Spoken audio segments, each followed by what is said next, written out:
privilege to be here with him as in the chair. Much pleased to see all of you. You today may not realize it, but you represent a new social revolution in our country. It's the beginning of a social revolution.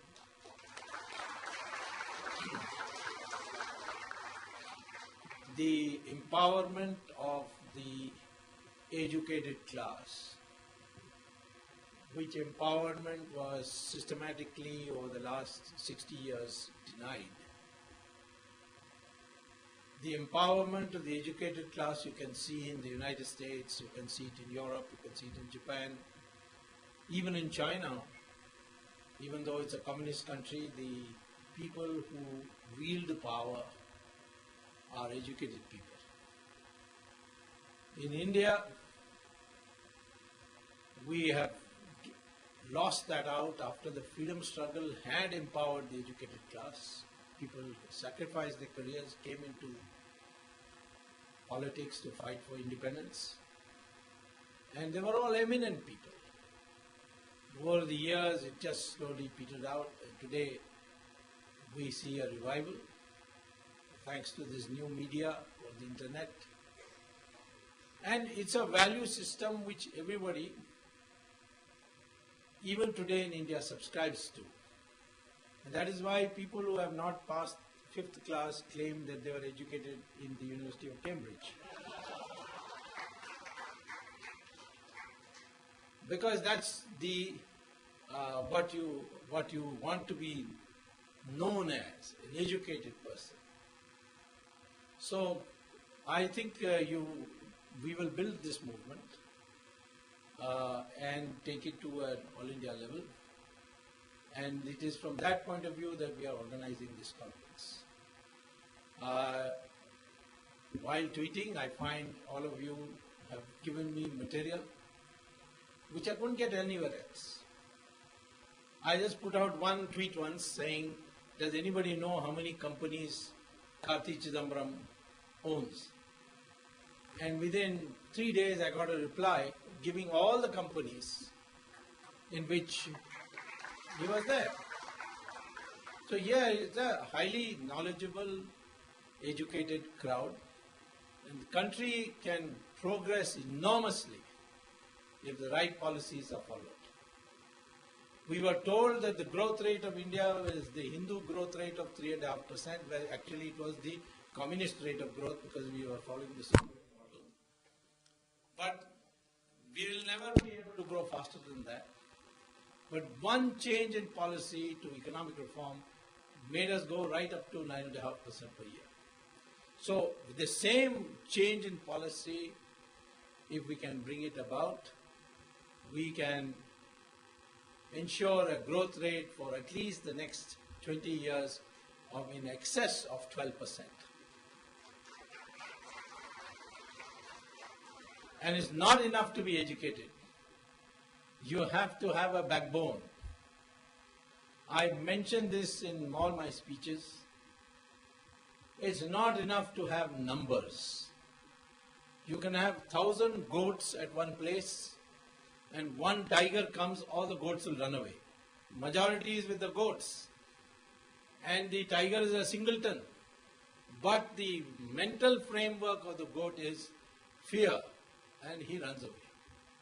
It's not enough to be strong, because you can go to a circus and see well-fed lions in a cage, and a thin, wiry ringmaster will walk in, close the gate, and then order the lions to climb up a bench. They'll all climb up.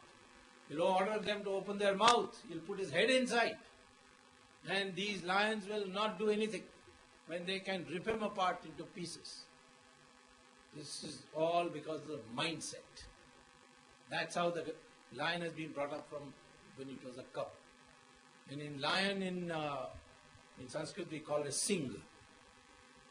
So Manmohan Singh is a circus lion.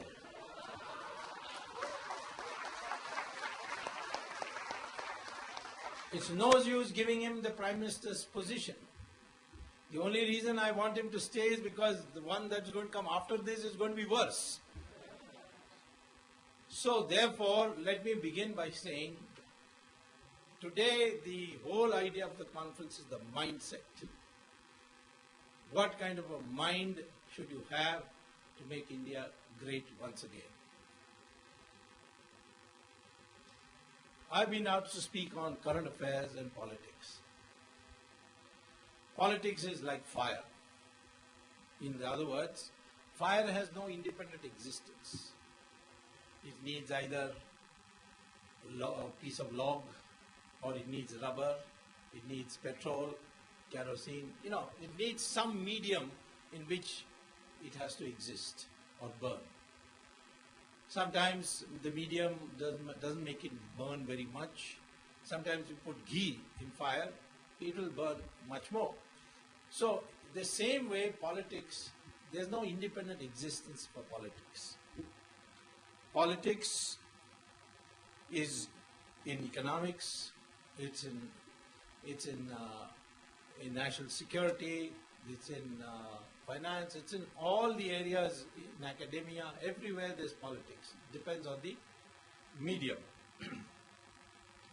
But essentially, the art of politics is to bring all these mediums and choose your medium in such a way that you get the right to rule and bring and implement the right policies. And that's why politics is so important. You may be a member of a political party or not a member, but politics is not necessarily being a member of a political party and contesting elections. You can assist a political party without being its member. In America, I find professors will take leave and go to the headquarters of a political party and help them to lick stamps and stick them and post letters. This kind of thing they would do. Or mobilize voters, hold parties for visiting candidates, that kind of thing. That kind of participation in politics, intelligent people of our society must undertake. Now, politics naturally also evokes vote banks. Vote banks mean subnational identities like caste, region, language.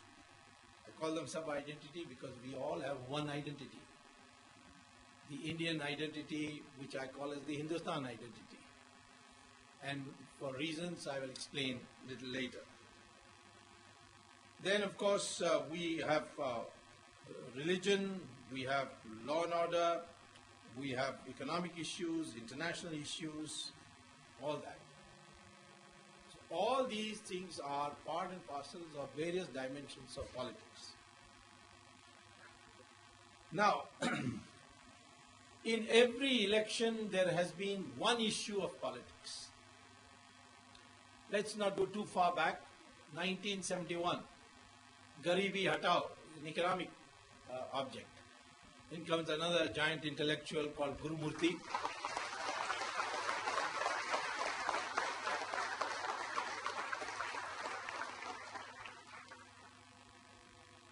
He is also part of the lion crowd, not the goat crowd, and not in the circus. So, 1971, the overriding issue. This was before the Bangladesh war, not after. After was the assembly elections. But in 1971, March 71, the issue was Garibi Hatao, single issue, economics. 77, the single issue was democracy, emergency. 1980, Mrs. Gandhi came back on the one single issue, stability, because the Janata Party broke up.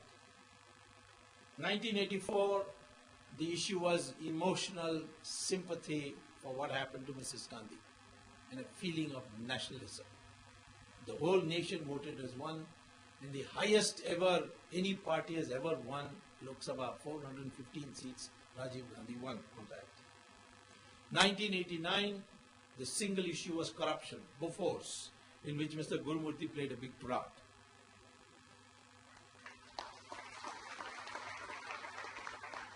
Were you one day in jail for this? Okay, ahead. Yes, in 86. Yeah, that opened the issue. So will you go to jail again if you like for us? So he was relentless crusader, wrote articles and changed the whole climate. And 1989 was fought on the issue of corruption.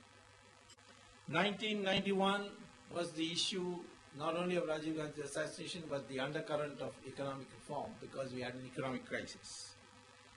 1996 became the opposite. The Congress party discredited Narasimha Rao so much that there was an anti-reform movement, an anti-WTO movement. And that brought in the left front and the so-called United Front to power. 1998 was a search for alternative. The NDA came to power for the first time. 2004, in my opinion, was a revolt of the workers of different parties. 2009 was pure victory of the electronic voting machine.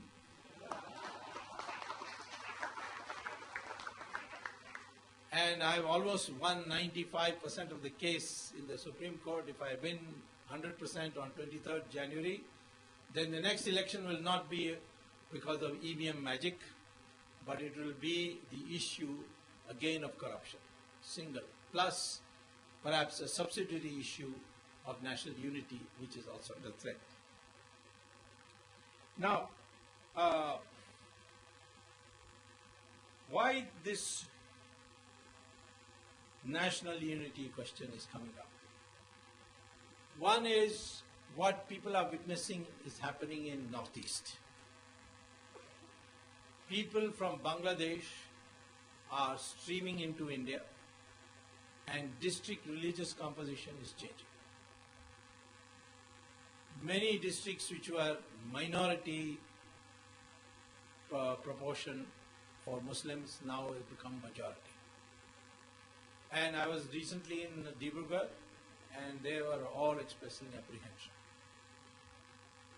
This issue is important because it is an observable phenomenon that where Muslims are in majority, there is no democracy and there is also no protection for non-Muslim minorities.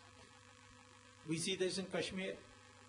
5 lakh Hindus have been driven out of Kashmir. Still, since 1989, still in refugee camps, most of them, miserable conditions. And we are not able to do anything. Assam, we saw this recently in Bodoland.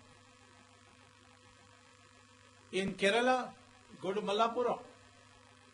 No Hindu can sell his property to another Hindu. That is the law there. You can't address public meetings in Malappuram.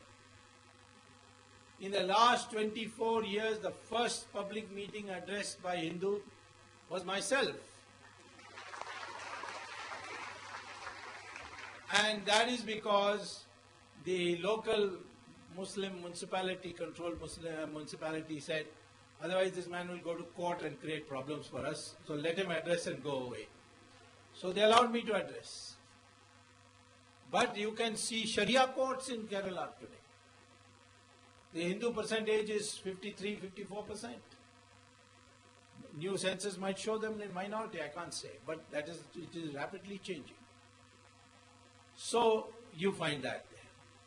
You find it in Meerut, you find it in Azamgarh, Ghazipur. So wherever, whether it's a state, country, or district, or even town panchayat. You want to see a town panchayat? Go to Vellore, and nearby is a place called Mel Visharam. There, 75% Muslim. They held election, swept the town panchayat. 25% of the Hindus for 20 years have been denied all amenities on only one ground. Namely, that you will not get anything unless you become a Muslim. And they resisted it. They were scheduled castes. They resisted it for 20 years and finally they found me through the Vishnu Parishad. And then I went to court. Court wouldn't believe it till I produced the records. Then finally they issued direction to the governor that either fix it or we will break this town panchayat into two village panchayats, one Muslim and one Hindu. On that threat, this was sorted out. But then I found out there are 40 other town panchayats in Tamil Nadu. Even though the whole of Tamil Nadu, the Muslim population is only 5%, there are 40 town panchayats, this is going on. Tondi, near Rameshwaram, etc. So, I don't blame the Muslims for it. Their mind is clear. It is we educated people whose mind is not clear. So, I'm trying to clear your mind that if they are in majority, no democracy. Tell me which country in the world, Muslim majority, the nearest thing that came was Turkey, and look what's happening in Turkey. So, this factor makes it important that for this country, if you want democracy, please ensure that the Hindu majority is retained not only at the national level, in the state level, but in the district level, in the town level, every level. And if 1/3 of Bangladesh comes into India, look at the perspective. Why was Pakistan created? Because Jinnah said, and the British accepted, and the Congress party accepted, that Muslims cannot live under Hindus. They cannot live with Hindus too. We are a separate nation. So those Muslims who felt that yes, we cannot live with the Hindus, for them we partitioned India, cut a part of India out to make it into Pakistan, which later became Pakistan and Bangladesh. Now 1/3 of Muslims who didn't want to live with India, with Hindus, have come back to live with Hindus. So what should we do? We should tell Bangladesh, please give us 1/3 of your territory. Because that territory is really India. It's our territory which we gave away. But we gave it away on a condition. Don't meet that condition, then we must modify the condition. But for that we need a different kind of government with a mindset. And that is what I am trying to prepare you today. Both today, in the morning and the afternoon talk, I am focusing only on this mindset. You should be free from all kinds of inferiority complexes, all the wrong notions that have been fed into your mind. You should think of India, yourself as an Indian, who is an inheritor of a magnificent civilization that has not broken yet. Greece broke, Egypt broke, Mesopotamia broke, Babylon broke, Iran broke, but not India. In fact, I had a Saudi Arabian student in Harvard who once asked me, can you explain how India is still 83% Hindu? So I said, why are you asking this question? He said, no, we are studying this problem. Yeah. And he says, see, Iran was a Zoroastrian country. Powerful Zoroastrian country. We conquered it. Within 15 years, we made it 100% Muslim. Neighbor Babylon, Mesopotamia, which is now Iraq, in 17 years, we made them 100% Muslim. Egypt, in 21 years, we made them 100% Muslim. Europe, the Christians made Europe in 50 years 100% Christian. But you had 800 years rule of Muslims and 200 years rule of Christians, and yet you are 83%. What is the secret? The secret is Vijayanagara Empire, Rana Pratap, Shivaji, Rani Jhansi, Guru Gobind Singh, and later on even Subhash Chandra Bose. We had fighters, or Kattabomman in Tamil Nadu, Rani Bennur, Rani Chennamma in Karnataka, the Andhra dynasties, the great Chalukyas of Gujarat, till they were betrayed. So all these, if you study history in its proper thing, Indians never gave up fighting. They fought. We had rules which were little out of date. One rule was that we will not start the fighting till the sun rises, and we will go back to our tent when the sun sets. So if you are attacked at night, what will you do? That's what Gori did in the end, finally. He understood, finally attacked you at 3 a.m. in the morning. Then you will not fight in population centers, you will not fight in agricultural fields, you will fight in open Maidan like Kurukshetra. Or when Ravan had to fight Rama, he came out of his palace in his fort. He didn't say, come inside my fort and fight me. Like most in Britain, British history shows that they did. So he came out of Maidan and fought. These people entered population centers, ruined your crops, all that. They played by different rules.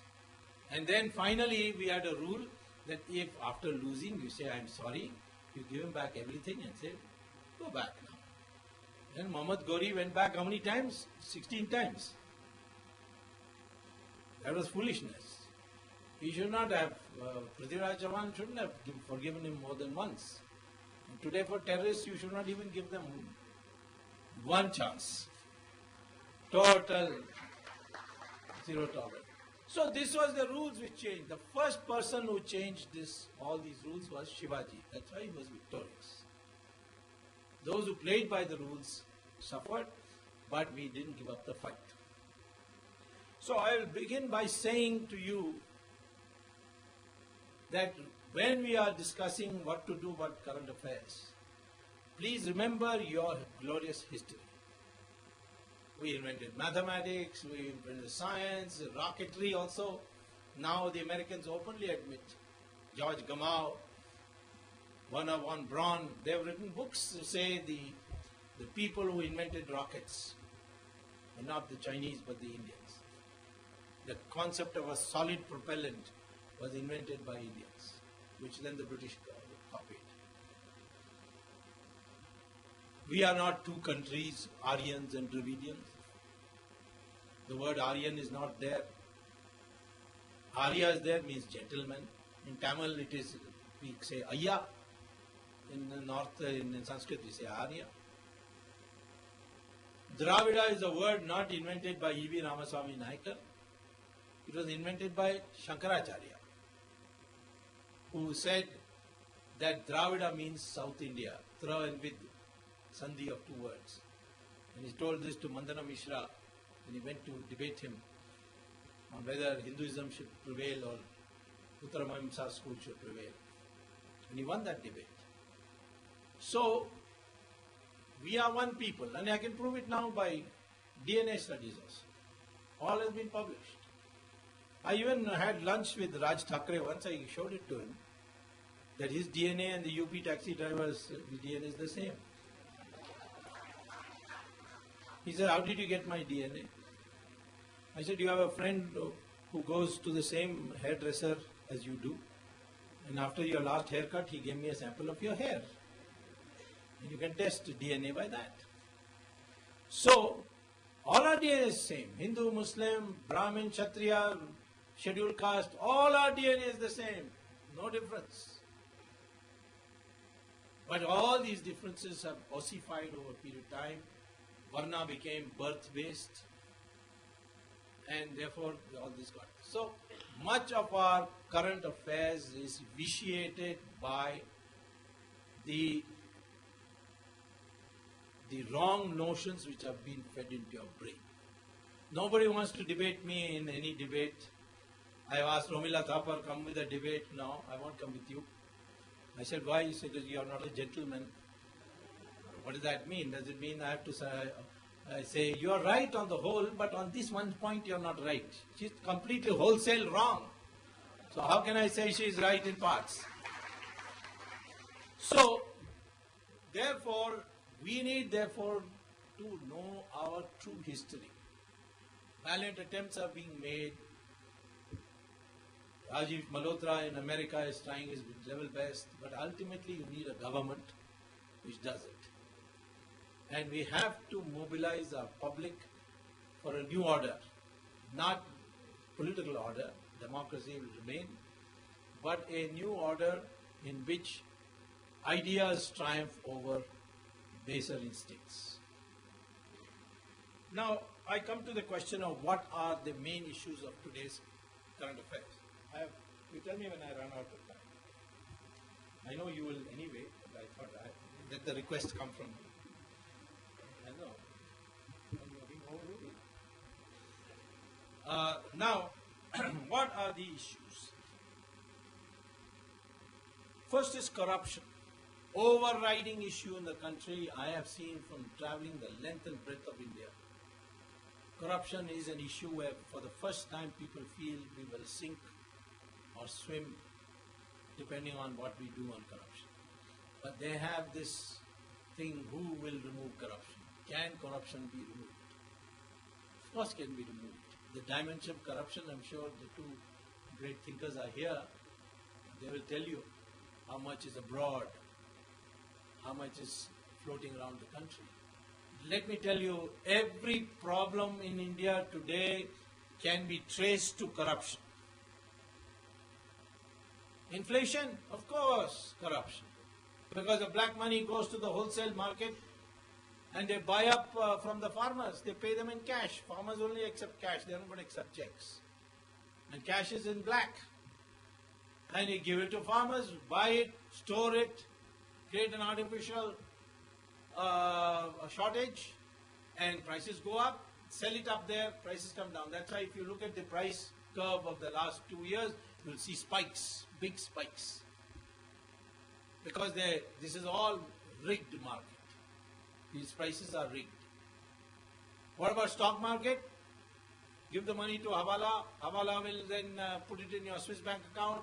You take the money out of the Swiss bank account, go to Morgan Stanley or US Fidelity Investments, put the cash in the counter and say, give me a participatory note, here's my Indian passport.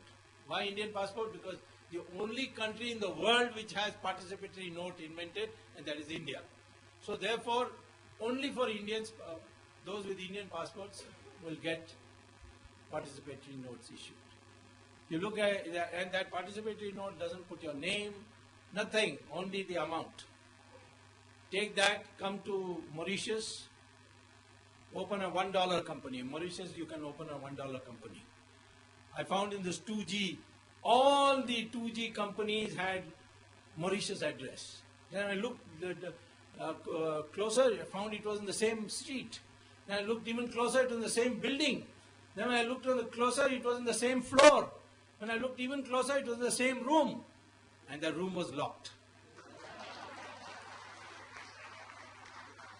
Whether it is Maxis or it is SR or it is Vodafone, all of them have the same room.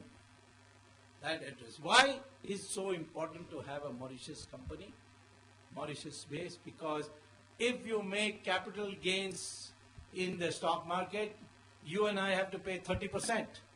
But if you buy it by participatory notes brought in by a Mauritius company or a Mauritius-based company, then you are forgiven. No capital gains tax. So they bring this participatory note, flood it into the market, the demand goes up for shares, it shoots up, sell, take the money, go back to the Reserve Bank, get it converted to dollars, go back. This is what is happening. Because earlier on when you deposited money in Switzerland, you had to pay 2% service charge. They didn't give you interest. Switzerland doesn't give you interest for a secret bank account. So all the crooked politicians devised this. That why should we pay 2% service charge? Let us see how to earn. And this is the device. And that's why the stock market is out of control. It's now universally called the most rigged stock market in the world.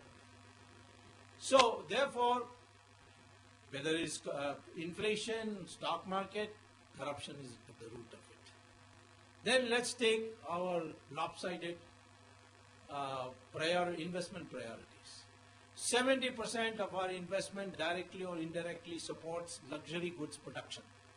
In a country which has at least 25% below the poverty line, how can you justify this, that 70% is going in to produce luxury goods? That's because The black money is spent only on luxury goods. And if it's spent on luxury goods, the rate of profit of those industries go up. If the rate of profits go up, then why should anyone produce cloth and shoes and all common man's items? They will move their investment, which is usually 5 to 6 times the investment in essential goods sector. They go and invest it there to earn more profits, and the cycle goes on. And today it is 70%, very soon it will be 90%. So investment priority is lopsided. Artificial shortages are created thereby in essential commodities. National security, well, Hawala people have to go to Dubai and then telephone Switzerland. Their agent in Switzerland, that I've got so much cash in India given to me by so and so, whose account number is so and so, whose password is so and so. So kindly deposit so much in millions of dollars. So and if somebody from there wants to come to India and wants rupees, I've got the rupees lying with me. So that's how this leveraging is done. Okay, that's fine, but then in Dubai you cannot do business unless you get an okay from ISI. Because they control Dubai's financial center. Everybody knows that. So these Hawala fellows go and they do salam to ISI. ISI says, tell me which ministers, how much, which bank account. So ISI has the complete account of all our ministers' bank accounts in Switzerland or any other place, Isle of Man, Cayman Island, whatever. And they can blackmail you. All our ministers are scared. I would say all our politicians who have foreign bank accounts are scared of Pakistan. They are not able to do simple things against Pakistan. There's a terrorist attack, everybody knows Pakistan has done it. We don't take any retaliatory measures. Very soon we start talking about cricket and have their dancers and belly dancers and all come here and perform. And everybody forgets it. Till a new incident comes, then again 2 days of mourning and groaning. So I can't think of any. Why are we getting substandard, adulterated products? Corruption. Why can't we build good roads? Corruption. So this is the problem that needs to be solved. It can be solved by a series of measures which are short run, which are medium term, and which are long run. And we have to understand what those are. The short run, of course, technology. Don't give any discretionary power. We used to have huge amount of corruption in railway reservation tickets. You could not get a sleeper reserved unless you bribed the station master and the ticket collector and everybody else. Today, because of the computerization, is down to a minimum, even though there is cornering and things like that, but it's not a very serious problem. If you are able to download all the forms, you don't have to pay a bribe to the chapasi to go and wake up the boss so that he can sign. You get it on a download. So technology can do a lot of the short term. Medium term, you have to come to a situation where you catch people. Big people, not small people. Big people and send them to jail. That happens in the United States of America. And that's why they control corruption to a very large extent. It's not that they catch everybody, but they catch a few and then throw the book at them. January 8th, 2008, there were 2 press conferences at the same time. One in New York and another in Hyderabad. In New York, Bernard Madoff confessed to having defalcated on pension funds, created Ponzi schemes as they're called, and squandered billions of dollars. And he said, I confess, and I'm willing to accept any punishment. Hyderabad, Ramalinga Raju, also at his press conference, confessed to taking away 7,500 crores of company money, and confessed, said that he's ready for any punishment. Bernard Madoff, within 6 months, was sentenced to 150 years in jail, and he's in jail. And Ramalinga Raju, he's in an air-conditioned room on a bail, I think. I don't think he's in jail. There you are. Jail is also air conditioned for him when he goes there. That is the way. That's the difference. That is why I concentrated on getting key politicians in the 2G. I'll get them, don't worry. I'm not going to let go anybody.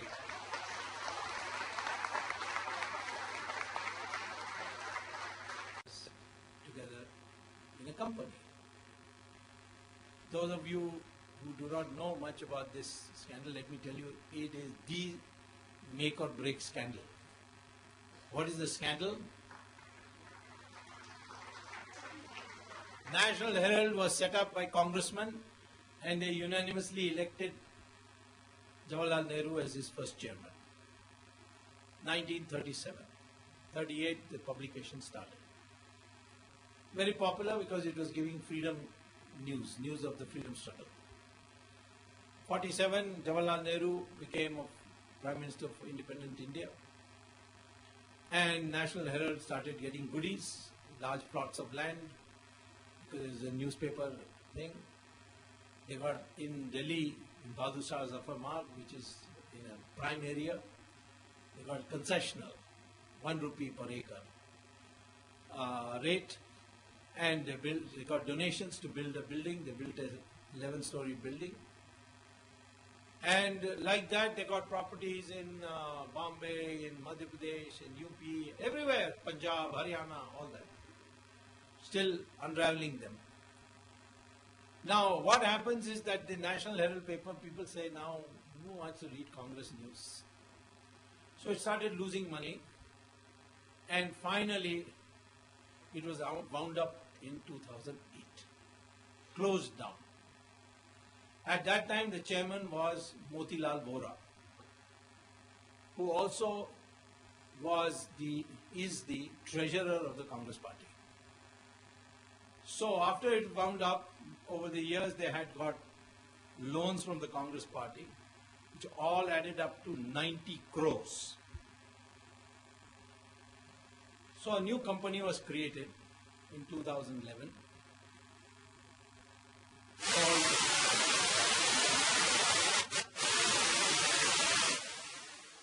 So, in 2011, a new company is created. And this new company is called Young Indian Private Limited. I think it has 5 shareholders. Sonia, 38%. Rahul, 38%. Motilal Vora again, 12%. That means 76-88. And then Oscar Fernandez, 12%, that makes it 100. And 2 hangers on, Dubey, Suman Dubey, and Sam Pitroda. I don't know, Sam stands for Satyam or something like that. He's ashamed of being Satyam.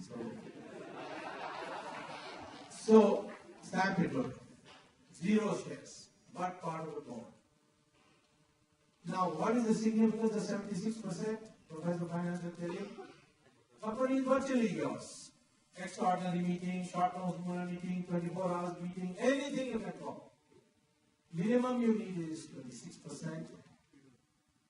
Then the next would be 75%.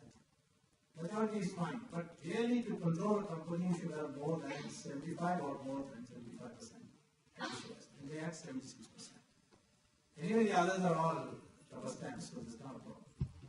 But now we find Motilal Vora in this year as a board member, as treasurer of Congress Party, and as chairman of Associated Journals, which produces the National Herald, Qawmi Awaz, and Jeevan, or used to produce.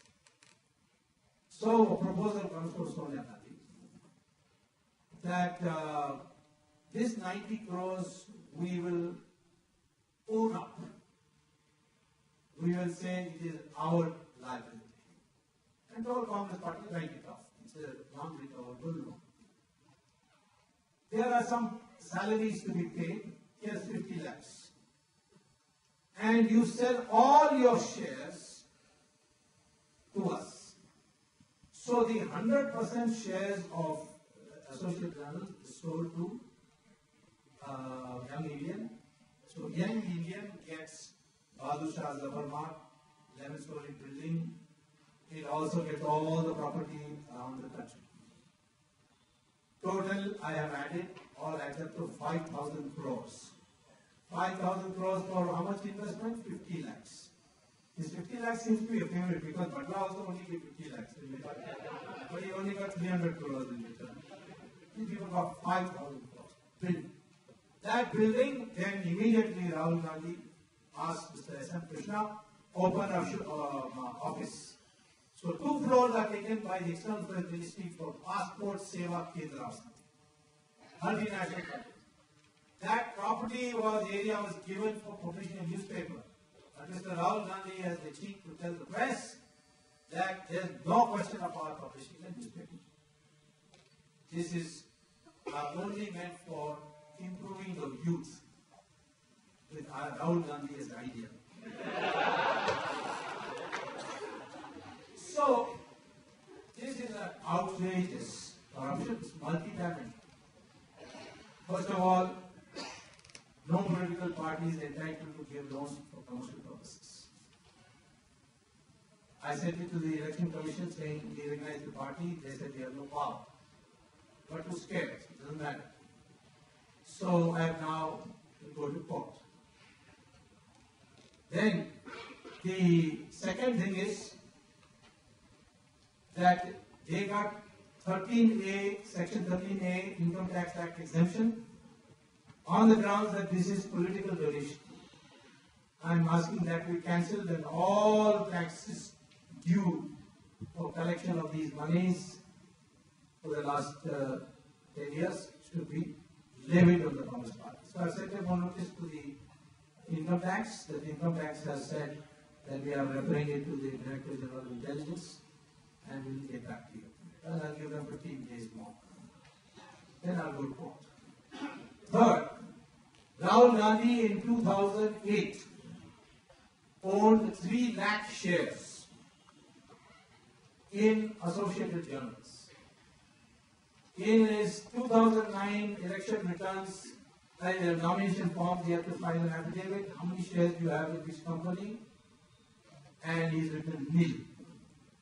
But I know of 2 companies where he had shares. One where he had 86% shares in a company called Backups. And the other was Associated General 3 lakhs shares. He didn't declare it.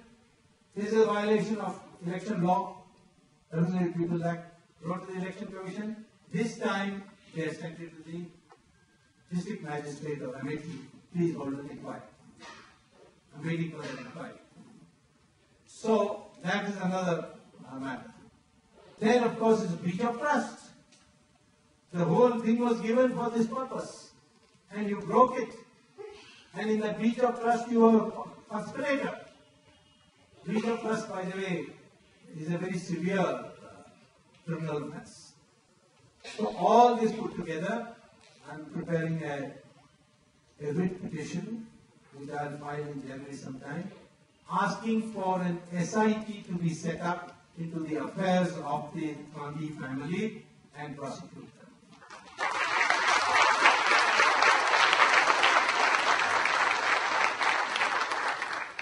They are really, people don't like my using the word Gangotri. Say, why are you defining the name Gangotri? But the source of all corruption of the time we see today is this Sonia Gandhi family.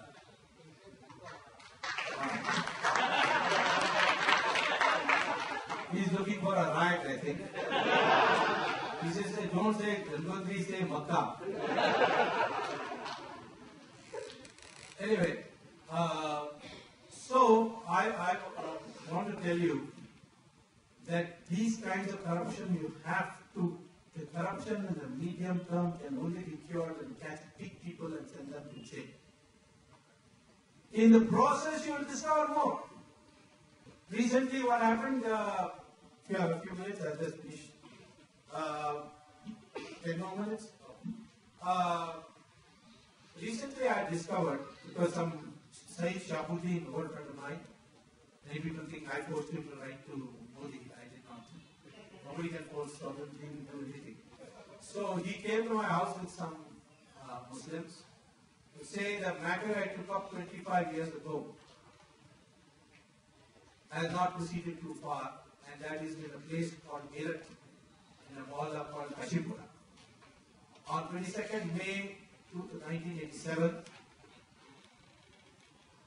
a platoon of the PAC, Provisional Armed Constabulary, as a paramilitary force, entered that mohalla, brought out all the residents of the road, asked all the Hindus to go back home, then asked the old people to go back home, then asked all the women to go back home.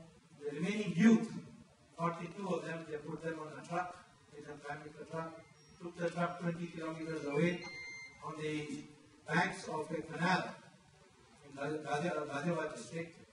They made them get down one by one and shot them in cold blood at short range and kicked their bodies into the canal. Then that time it was brought to my attention, I went and saw even then dead bodies float. So I asked Mr. Rajiv Gandhi to hold an inquiry. He told me don't get into it, it's a very complicated issue. But I went on a fast to death, the only time I ever did and I ever will. Because unlike Kejriwal, I didn't get Ayurveda water. So after the third day, fourth day, my life became miserable. On the seventh day, I think Rajiv Gandhi felt sorry for me. And then he ordered the inquiry. Inquiry proved what I said. Then I forgot about it. But I remember raising it in Parliament, asking Mr. Chidambaram, who was then Minister of State for Home Affairs, what were you doing on the day before in Meerut, Kashipura? After much hot air, he finally confessed that he had gone there, but not for doing, carrying out this genocide. Then I forgot about it. This matter came up. I said, aha. So maybe another case is coming. So I went back to the P. trial court where this is going on, and I put an allegation that the investigation is incomplete. Only the PAC has been held responsible. They had no motive. What is their motive? Somebody must have given them an order. Who gave them an order? So let's find out. So I have on the parliamentary record that Mr. Chidambaram was there, and therefore he should be questioned. I also found out from one of the witnesses that Chidambaram was there the day after. Then I met a journalist who told me, you know what Chidambaram told me at that time? Like we shot these Sikhs, we have to shoot these Muslims to teach them a lesson. Because he wants to shoot everybody, he wants to shoot Hindus also. So he's a mental case. So now the application has been accepted. And 7th January is the argument. And imagine the man who's been chasing Hindu terror is himself a Hindu terror.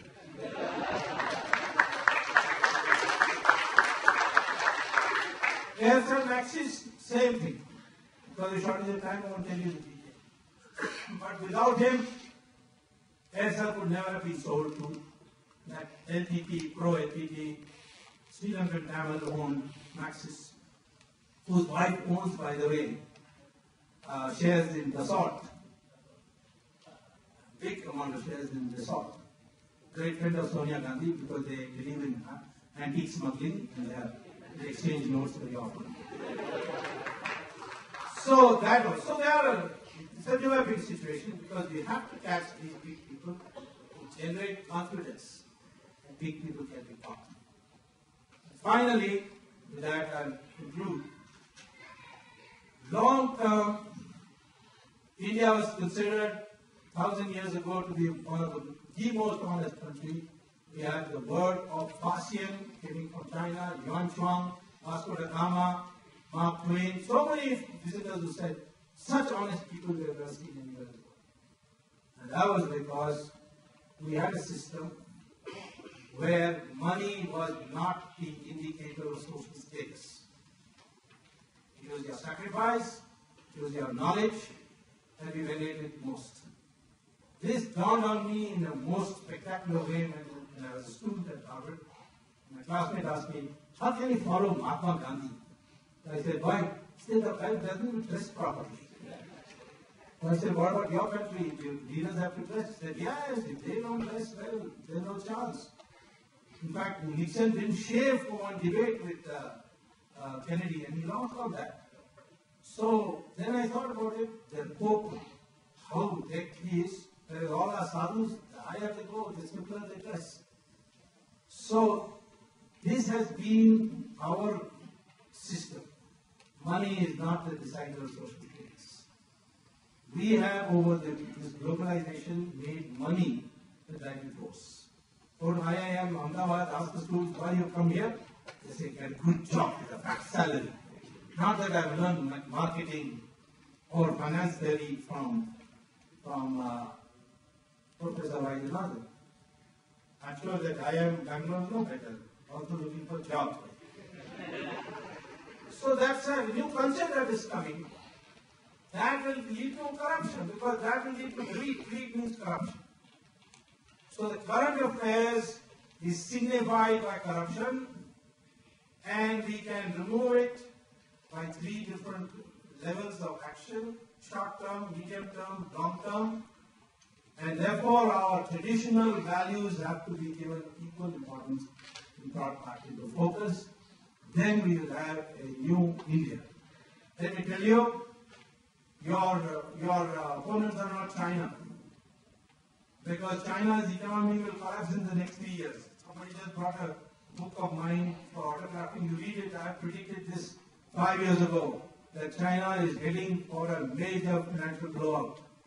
Don't forget, Japan was considered as the next developed country in the world which will overtake America as late as 1994. 1997, one crisis finished them, now they are in the dumps. Latin America, same thing, rose and crashed. China will also crash. You have, therefore, the whole world before you, and therefore we should prepare ourselves and ready for that. Thank you very much.